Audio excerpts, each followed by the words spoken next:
Nart out here with JAYEL on the Counter Nature. I don't know if it's gonna be the show or just Counter Nature YouTube video, but it's been a long time coming. I'm not worthy to have Nart out here on the YouTube channel, but happy to have him. If you don't know who he is, the world famous Counter Strike videos, tips, tour, guides, every single possible thing you could know about it.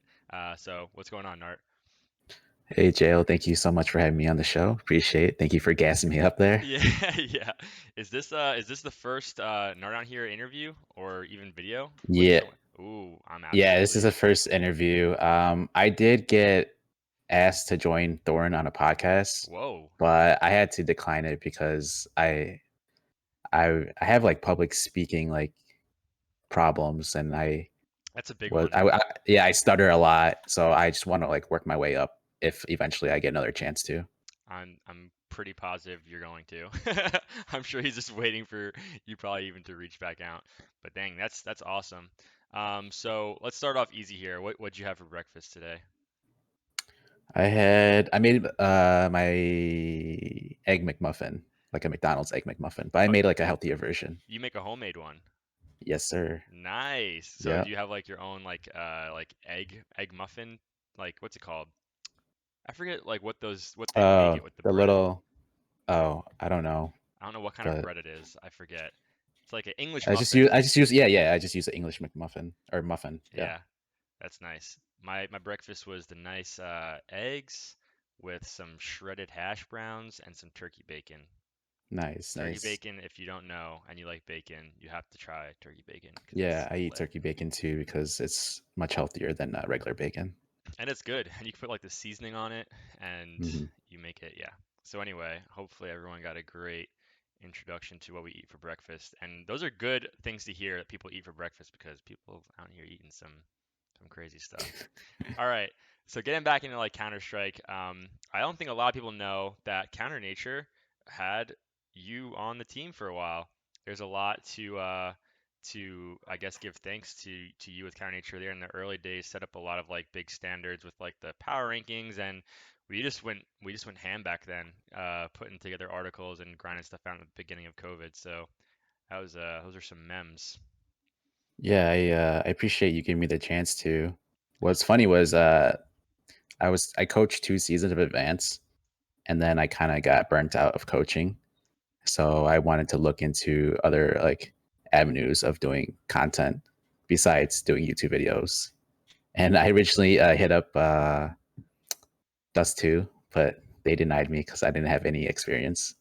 And then I saw you post on the ESEA forums, so I The DM'd legendary you. forums Yeah, where history's made. Yeah, those are good times. Those are early COVID days. Lots of a lot of crazy stuff was happening back then, but we were grinding out counter nature content through it. That was yeah, those are good times. Um all right, so how about this? How about you kind of give the viewers your background of CS, how you came into the game, I guess like kind of how you ended up. Well, let's maybe not go to. Well, screw it. Give your whole introduction of your how you came into the Counter-Strike game, maybe gaming in general, and like hmm up until where you are. yeah. How I got into CS was probably 1.5. I went over to my family friend's house. They had like this 2 computer LAN setup, and they let me play, and then I just got hooked since. So played 1.6, didn't play competitively. When Source came out, I moved over to Source, played a league called Cal at the time, and it was an amateur league. Never got too far, made it to main. And then I went to college, stopped playing CS. I graduated with a nursing degree, and played CSGO like briefly. Never really got like into it too competitively. Made IM in ESEA, and then when I would play casually with my friends on some ESA seasons, like real life friends, we didn't have any strats. So how that came out to be is how my channel came out to be is I went on YouTube, or we went on YouTube, we searched like Dust 2 strats or something. And then there's a channel called Had On Games, and he had a bunch of strats. He stopped making videos, and then that just gave me a chance to try it out. Nice. Yeah, that's interesting because there was a time before Nart Out Here on YouTube where you couldn't just like find random strats Hmm. you wanted. So yeah, that's an interesting start to it. That's an interesting way to kind of pitch any way to start like a, a hobby or a side project or something that you want to work on professionally. Like just finding that problem that you want solved and go solve it for yourself and everyone else.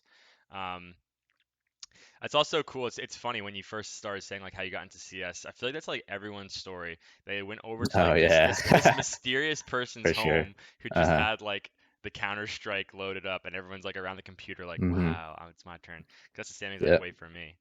Uh, Yeah, I feel like a lot of pros like say like, "Oh, my older brother, yeah, the yeah, older got me brother. into it." Yeah. It's like like bad influences. Like here's some Uh, Counter-Strike.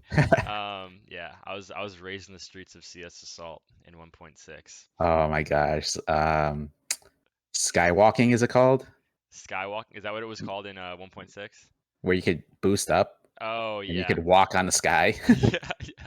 Yeah. That was a lot of fun. And that I went from that into like Source and like playing like the late night like Mountain Dew X Fire tournaments on like CS Assault, and I was like, yeah. Okay. It's always funny hearing people talk about their introduction to CS because Yeah, it brings Salt back, was Salt was iconic for sure. yeah. Um, cool. All right. So you were talking about the YouTube videos. What about kind of like, I guess in like the CS:GO time frame where you said you only played up to like IM, but you had some like analyst Mhm. work in there as well, right? At some point. Like professionally? Well, Like even or like brief. semi-professionally. Oh, some yeah, I coached 2 seasons of Advanced. And how I got into coaching was I wanted to give coaching a try because I've been following professional CS:GO, the scene, like watching matches since 2013, 2014. So I have a pretty good understanding of the game. So I didn't have any coaching experience at the time. I went to ESEA, went to Advance, started messaging like half the teams on there, and like 1 or 2 teams got back to me. Stamina, he's a player. I can't remember what the team name was called. Rebirth at the time. Rebirth. He gave me a chance, and then the following season we made playoffs. We made NBL regulation. However, that team, I don't want to go into it, but it's pretty toxic. um, Following, I coached Supernova, which is a mix of that team moving forward. And then from there, I just decided to take a break. And I never got back into coaching, but I did do some trials with some professional teams to become an analyst. Do you wanna share? So how does that kind of start up? So I guess to give some Hmm. context, you're working on this YouTube channel. Yeah. It's gotten to the point where I think everyone in the Counter-Strike community on like Yeah, a competitive level, for sure. knows who you are. Hmm. And we can kind of talk about that. But with that intention of starting up your YouTube channel, like was the intention in the long term to get to like that analyst and coaching position in a professional spot, or was it more like I'm just Hmm. going to be a content creator? Originally, it was to become an analyst slash professional coach, but going forward, I wanted to do content. Like moving forward, I want to do content like forever now. I don't want to go into becoming a pro analyst or coach. Uh-huh. And I guess did that kind of come to understanding when so how about this? How about you break it? Who were you Hmm. trialing for in that time? How'd those opportunities come to be? What were those Yeah. experiences like? Yeah. So my channel, like you said, everyone pretty much knows it. Like if you play competitively, my channel, everyone knows it. And so I started DMing pros on Twitter. Like I went to like Liquipedia to see each like pro team to see if they had an analyst. If they didn't, I would message the players, and a couple of them messaged me back saying, "Yeah, we'd like to give you a shot at Nice. trialing." And 2 teams that gave me a trial was EG and Heroic. Those are two pretty good teams. Yeah, they're pretty big orgs. Yeah, yeah. So was that at the same time, or like was it like, okay, I have Uh, these two things, or was it like yeah. this one first? Yeah. So this was when Zeus was on the when was coaching for EG still. I was talking to him, and I'm a nurse, so he gave me a trial. He wanted me to analyze the opponents for this upcoming match. So I did some of that. It took me like hours and like working full time as a nurse still, and I just realized I'm like, do I really want to give up what I'm doing, like like a really good job that I have to get to become an analyst? Yeah. So at that point, I was just like, this is probably not going to work out because I'm spending way too much time doing analyst work while still having to work full time doing content on YouTube. So I told Zeus the following day, I'm like, hey, man, I can't do this trial anymore. It's just, I don't think I'm ready to move forward doing full time CS because becoming an analyst or a professional coach in Counter Strike is not stable Yeah. versus what I'm doing now. I have a pretty stable job. So that's when I started thinking, oh, I'm just going to move forward doing content creation. But this is after I had my child with Heroic, because then Kadian Hunden was talking to me about just bringing me on just to look up setups, tricks, Hmm. stuff like that, and that I could do that. Like that didn't take as much time as analyzing the other opponents. Right. So I did that for them during Katowice 2021, and unfortunately, it didn't work out towards the end. So we parted ways mutually. And then from there I talked to some other tier one orgs. Um, but then I thought to myself, all these professional analysts or coach that were YouTube content creators, so like Elma Putty and Mahone, those are the main two. When they became pro, they stopped making YouTube content. Yeah. And Yep. I didn't want to lose my audience and community that I built so hard. Yeah. So yeah, there's a lot to unpack there. That's a pretty amazing story so far though. So you you were with Heroic first and then EG, right? No, I was with EG. EG and I then did, Heroic. yeah. I was Okay. talking to EG first, and then Heroic. So it seemed like they were two, there were two analyst roles you're trying for, but they seemed pretty different in like what you're responsible for.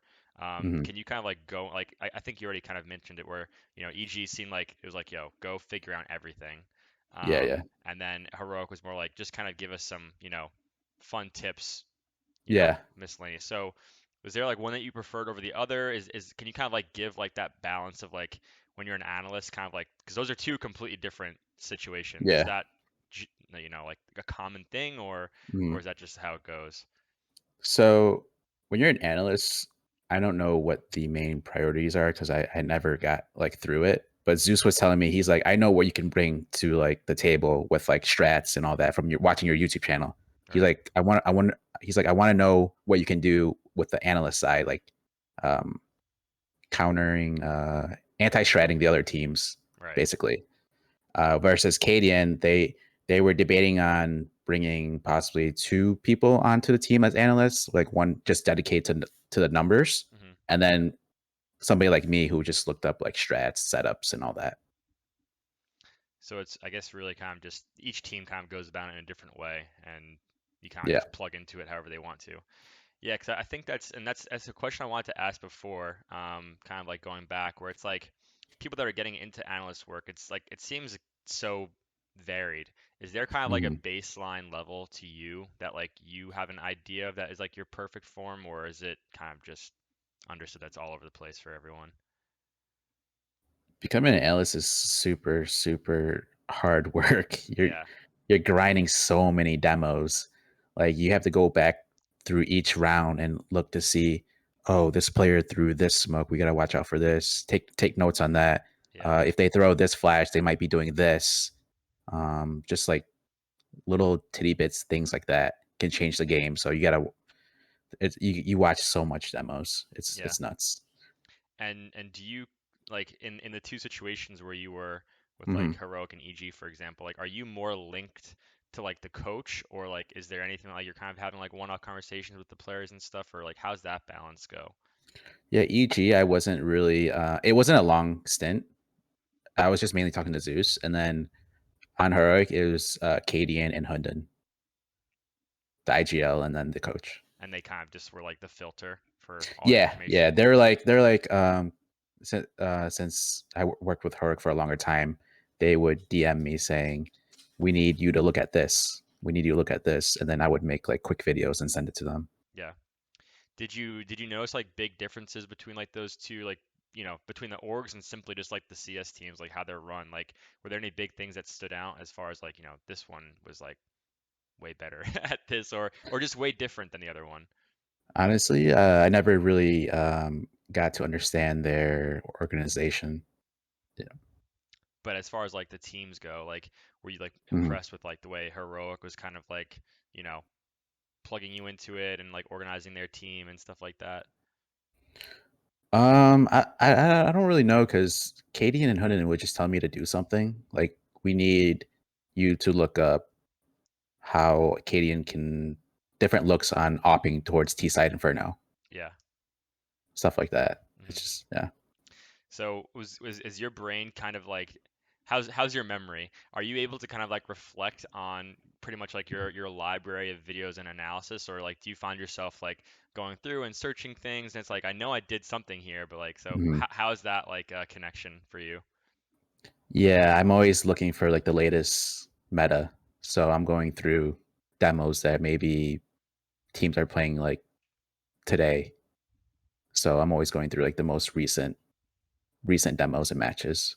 Is that how it is for you, just like in the way that you like to, like, I guess, use your brain capacity for, where it's like you have all of this Mhm. content from the past, but like you need to constantly be watching the latest one and like just continuing to put out the new things?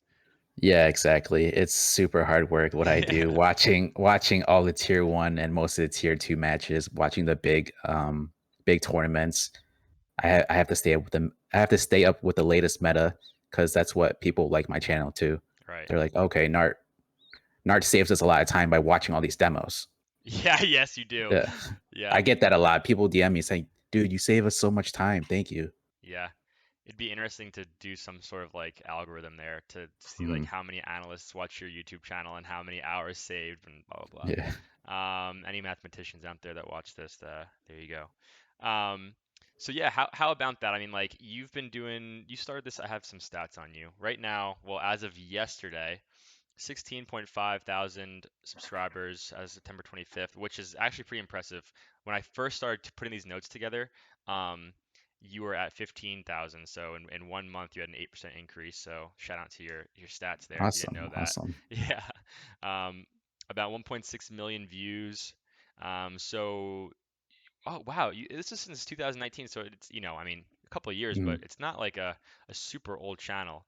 Um, so all that to say, you've seen a lot of changes in Counter-Strike that I think a lot of other people wouldn't notice because you're just in the bunkers like all day, kind Yeah. of like grinding through it. So what kind of stands out to you as something like interesting that's changed in the meta, in whatever way that comes to your mind, and any kind of like scale?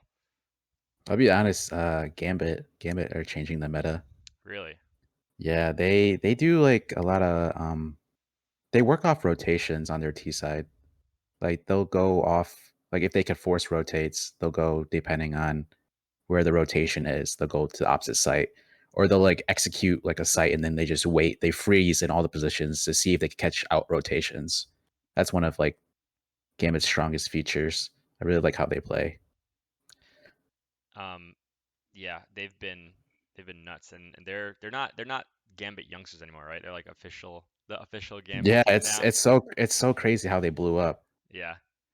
Um, who do you think is like the real reason for that? Do you think it's just like the whole team? Is someone really stood out to you, coach, analyst?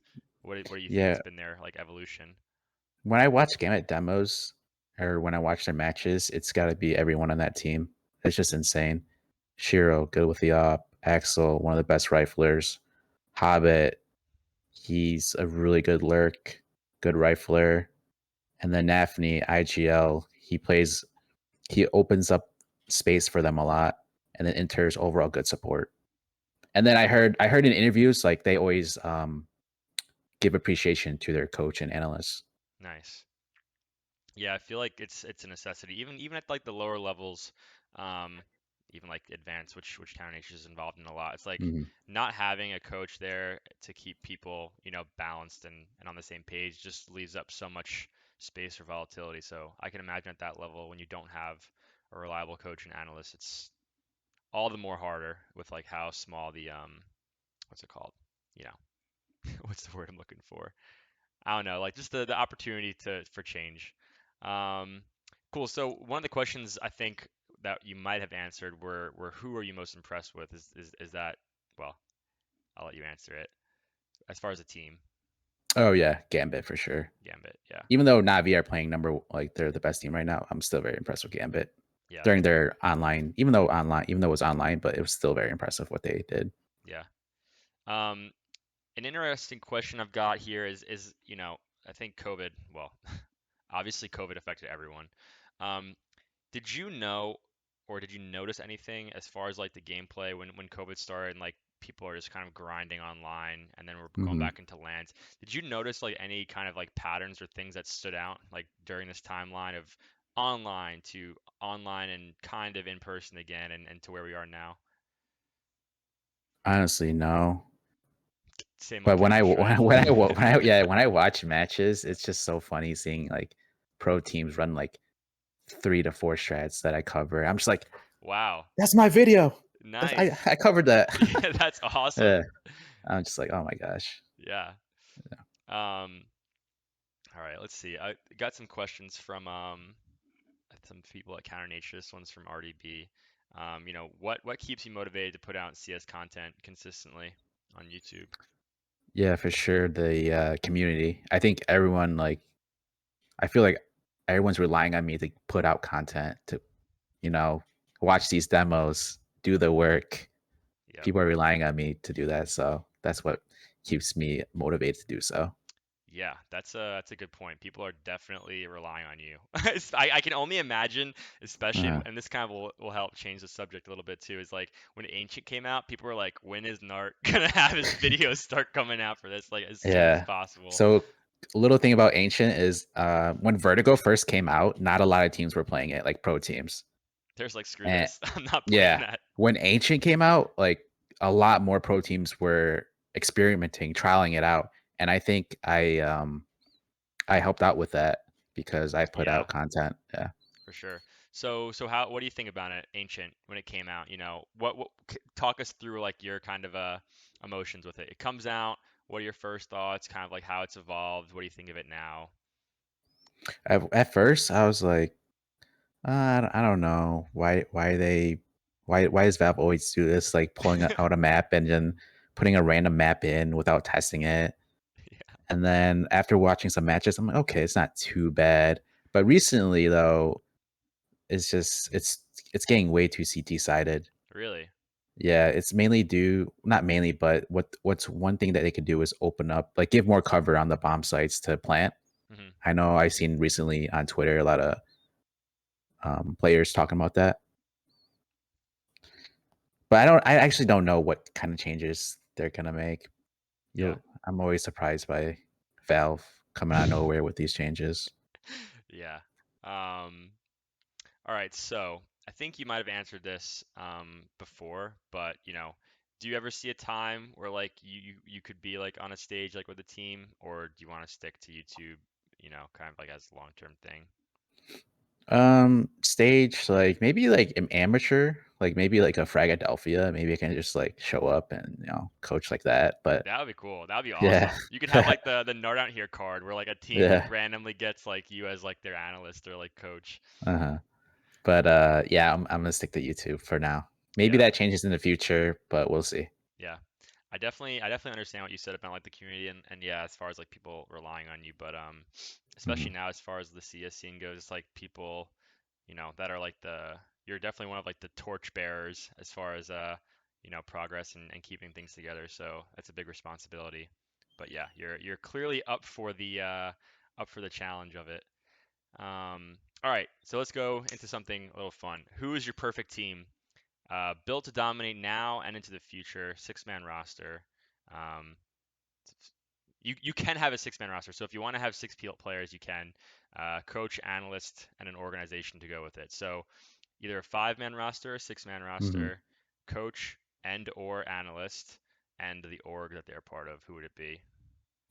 Oh man, you put me on the spot. Yeah, Obviously, you gotta have the main two, Simple Zaiwu, whether they be star player or opper. You could interchange them. yeah. Um, IGL. I'll say Blame F. I'll have him as IGL because I he love could. Blame F. He puts in a lot of work. He He like puts in a lot of anytime. Nart out here. I'm just kidding. I'm just Yeah, kidding. every time like you hear him in interviews or and people are talking about Blame F, you hear that he's grinding demos. So he would make a good IGL, or he is a good IGL, and I could put him in the lurk role. And then support players, maybe I grabs like Perfecto from Navi, who's playing really well. Yeah, He's part of the reason, one of the big reasons why Navi is doing so well right now. And then I don't really know who to go with my last player. Maybe Elige, Rops. Probably Sh- not Rops, but Elige, maybe. some Yeah. shout out to NA. Yeah. Coach, gotta go with Zonic. Analyst, I'm gonna say my boy Lucid. Shout out to Lucid. Yeah. And then org complexity. Let's go. Nice. Jason Lake Yes. is so invested in CS:GO, and I love it. I love So that. I love that. I'm a big complexity fan because I'm also yeah. a big Dallas Cowboys fan. Oh, okay. I love that the whole story going on over there is so crazy. I'm pretty Uh-huh. up to date with like I don't know. I'm just like I like business and stuff like that. Yeah, And yeah, yeah.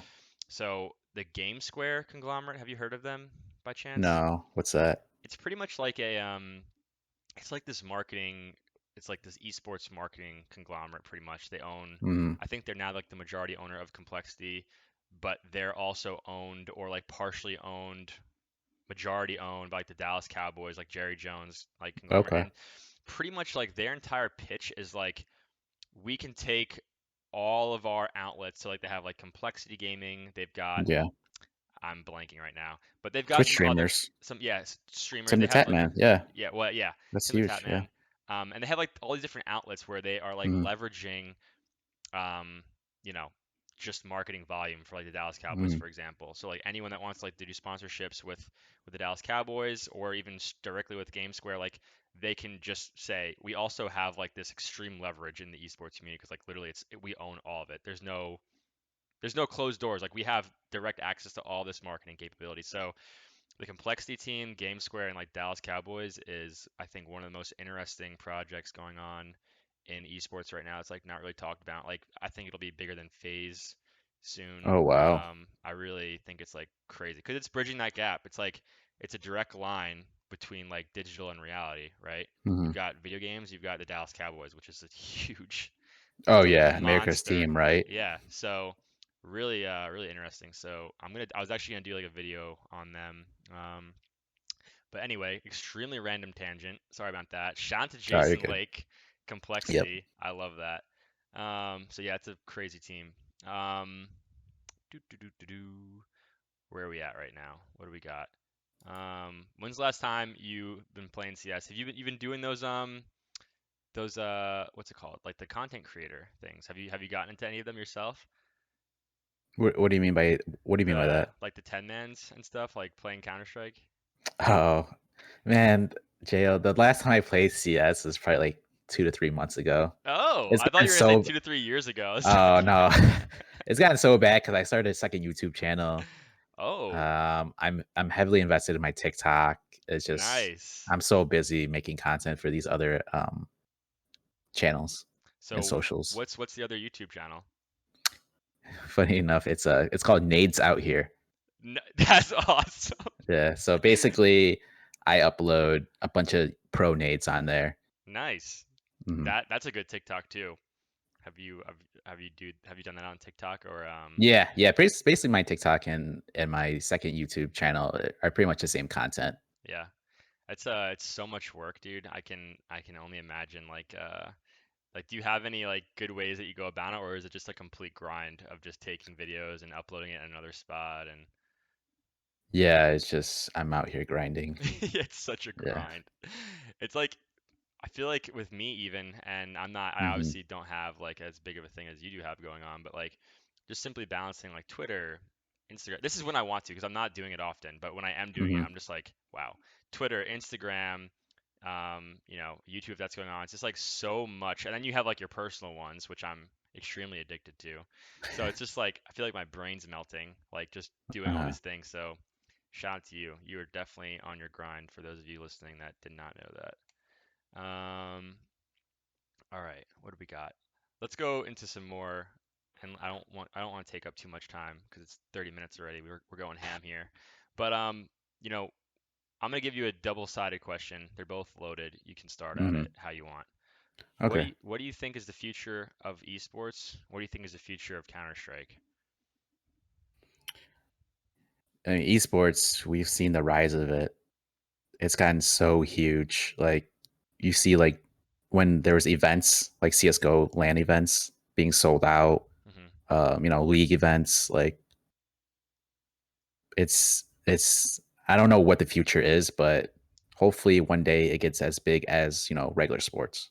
Yeah. Sometimes it's on like TV, like ESPN2 might show like the international or like there like sometimes the CS:GO major was on, I can't remember what channel. Spike. It's probably. That sounds like a channel that would be Yeah. on. Yeah. Yeah. So maybe one day, esports will get super big where, it's on TV. Like, The yeah. next Katowice is gonna be the Jerry Dome in Dallas, Oh, Texas. okay. I'm just kidding, Cool. but Ah, it just goes back to me yeah. not bragging, but just Yeah. propping up Gamesquare and them. Yeah. Future for CS. Future for CS, yeah, Man, CS is it's up to Valve, honestly. yeah, I mean, Valorant came out and that hurt NACS so much. hmm, And I don't see Valve doing anything to help NACS, which yeah, makes me sad, you know. yeah. They're Riptide, not dude. helping out the scene. And I don't know, it's just they need to do something. I mean, I don't think CS will ever die, which is how simple the game is, where you could just easily you could easily tune in and watch and know what's going on. Versus, I'm not heavily involved in Valorant, but when I tried watching the last tournament, you have to like know the abilities. I'm just like, I Yeah, don't know, I don't really know what's going on.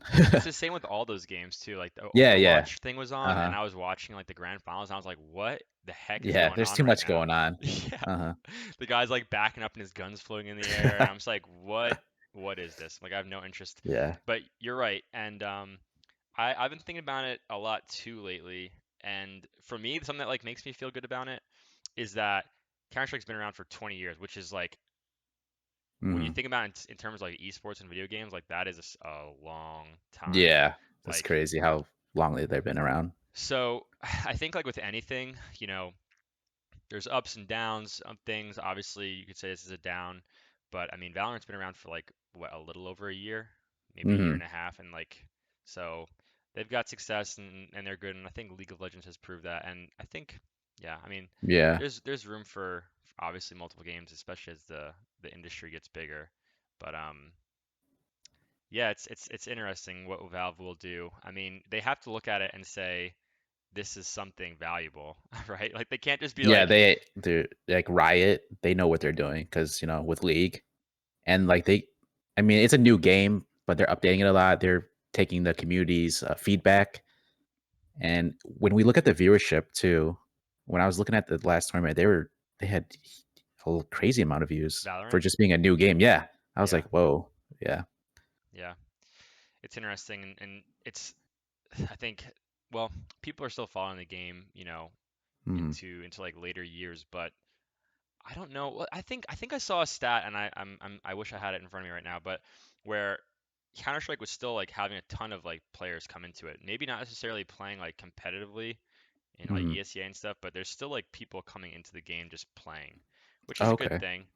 Yeah. Um, because that's what is really needed. Like obviously there's an audience for it right now. Everyone knows about Counter Strike, but if new players aren't starting to play the game and like get invested in it long term, it's obviously Yeah. yeah. Definitely like NA mainly too, right? Because EU, like Counter Strike is huge in EU versus Valorant's not too huge in EU versus here. Yeah. Yeah, yeah. So that brings up another good random question. Is Europe, if you could pick one city to live in Europe. I No, never not even here been in to Europe. Europe. Do I just go out in a blue and just Yes. London? That I London, mean that'd be sick. since London's probably the most similar to America, right? I don't, Definitely. London would be yeah, super or super somewhere sick. Berlin or somewhere in Germany. Berlin's cool. Yeah. You've been to EU? I've been to EU. I've been all over there Oh, actually. okay, I've cool, been to cool. Berlin specifically. That is one of the Hmm. places I would be like I could definitely live here. I haven't been to Okay. London, but I mean, yeah, that would Hmm. be awesome. I don't think I've ever heard of someone that has gone to London and said, I don't want to be here. Maybe someone from France, but all right. So I honestly think that might be all I've got, Nart. Do you wanna say any kind of like last words to anyone out there? Yeah, yeah. I got some shout outs. First off, appreciate you having me on the show, JL, and giving me the opportunity to work with Counter Nature in the past. Of course. And my second shout out is to actually Thorin. He actually helped me blow up. Like he gave me exposure. Nobody knew about me at the time. I had like 200 YouTube subscribers, and then suddenly I saw like I woke up at like 5 a.m. because my phone was blown up. Thorin shared one of my YouTube videos on his Twitter, Wow. and then that started like pros started following me. Kickit was the first from Verse Pro started was the first pro that followed me from that tweet, and then that like gave me motivation to keep putting out content. Nice. And then shout out to Sponge. He's also shared my content, and then my community for always giving me the support and the motivation to put out content. And then I also have channel partners that I work with that help me produce content. So shout out to them. Otherwise, that's it. Awesome. Yeah. Shout out to all those people and Nart, of course, thank you for coming on. It's been a pleasure. You are a guiding light in the Counter-Strike community, so I will say this on behalf of everyone else. Thank you. And yeah, we will talk to you guys next time. Peace. Bye bye. What's up, guys? Thanks for watching that video. If you liked it, make sure you like and subscribe to Counter Nature. Would really appreciate that as we continue to put on some new content and some news here. As a thank you for watching this far in the video, if you comment in the comments of this video, next chapter, we're going to be sending some stuff your way. That's going to be important for these new things that we're doing at Counter Nature. This end of the year. We're gonna be putting out some new kinds of content, and yeah, we got some special stuff coming your way. So comment in this video next chapter, and we're gonna be hooking you up. So thanks, guys, and talk soon.